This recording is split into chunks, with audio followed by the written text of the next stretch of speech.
And cops say whoever's behind this string of break-ins is looking for one thing: cash.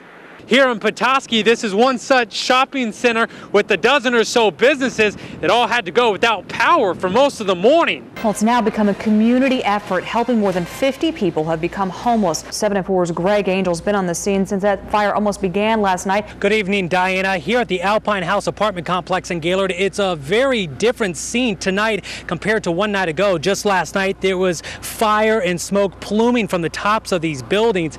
Today, many residents returned here to try to get a glimpse of what was left. For 52 people, this was home. But now this is all that remains of the Alpine House apartment complex in Gaylord. I seen everything almost gone, just about, and I seen in my stereo cabinet, looked like it's okay there. I want to get in that stereo cabinet because there's old pictures in of my dad.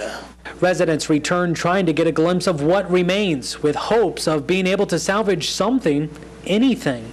Hopefully I'll be able to get back my musical instruments and, and also my scooter out of there. Just the day before, flames raced through the building, nearly destroying the entire complex, leaving everyone who lived here homeless.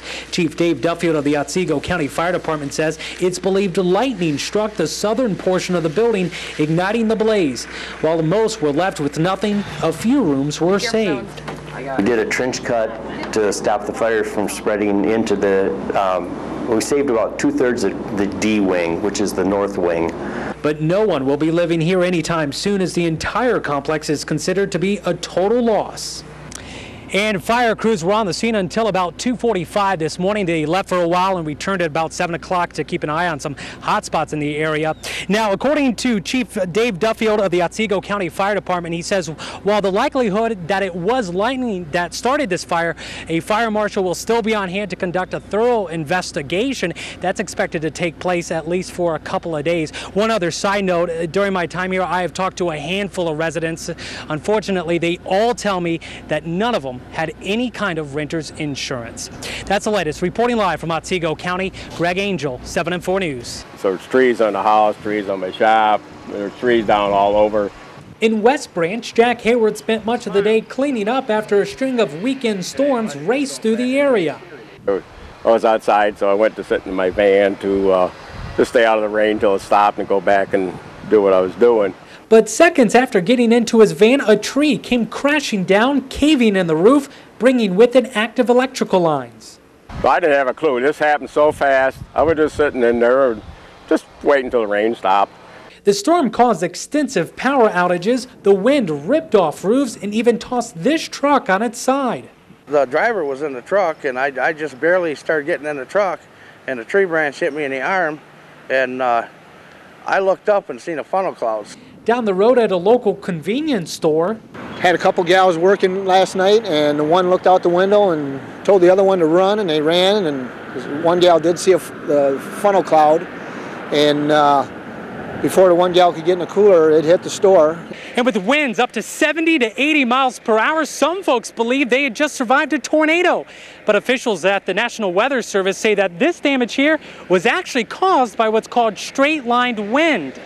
Well, straight-line winds are when very strong winds several miles up in the thunderstorm race down to the surface, and when it hits the surface, they spread out and span out, and can cause severe damage such as trees blown down, roofs blown off, things like that.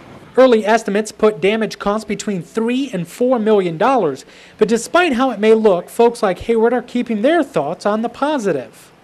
One thing I really think is neat is that I still have my flagpole out there and my flag is still flying. I'm very patriotic, and I think that's neat, and that's a sign from God. That out of everything bad, there's always something good. So, plus I'm still alive. But in Ogemaw County, Greg Angel, 7 and 4 News. Just to show you the difference that a break wall makes, as you can see here on this side, the waters are pretty rough.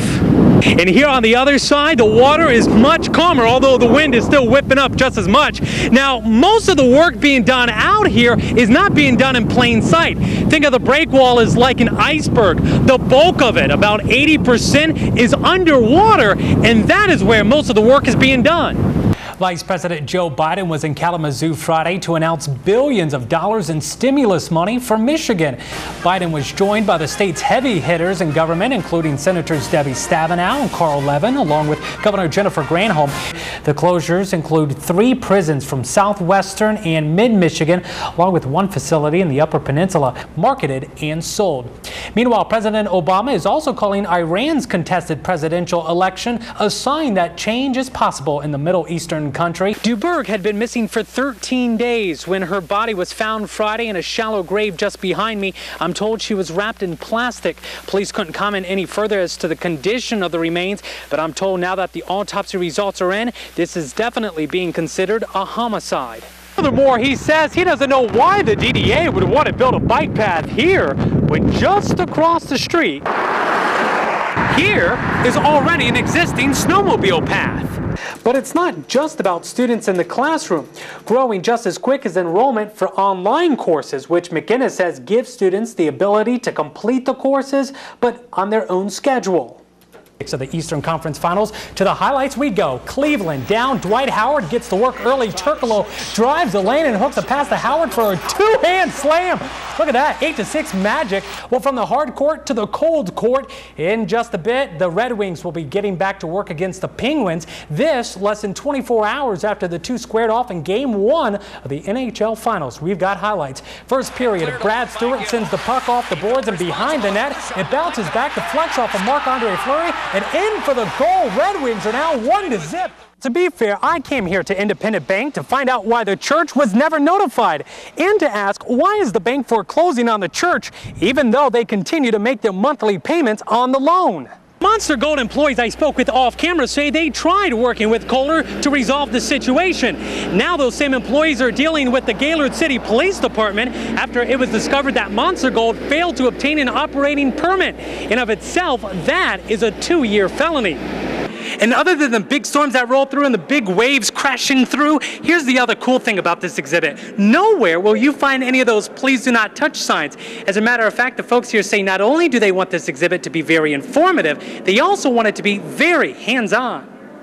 Well, it is Friday. That means it is time for another edition of 7 and 4's The Rant. It's a chance for viewers like you to call or email in your thoughts on what's irritating you or maybe something you're excited about. Let's get it started. Well, Tony writes in, he says the dealers blame the distributor, they blame the refiner, they blame the distributor and the dealer, and so it goes on.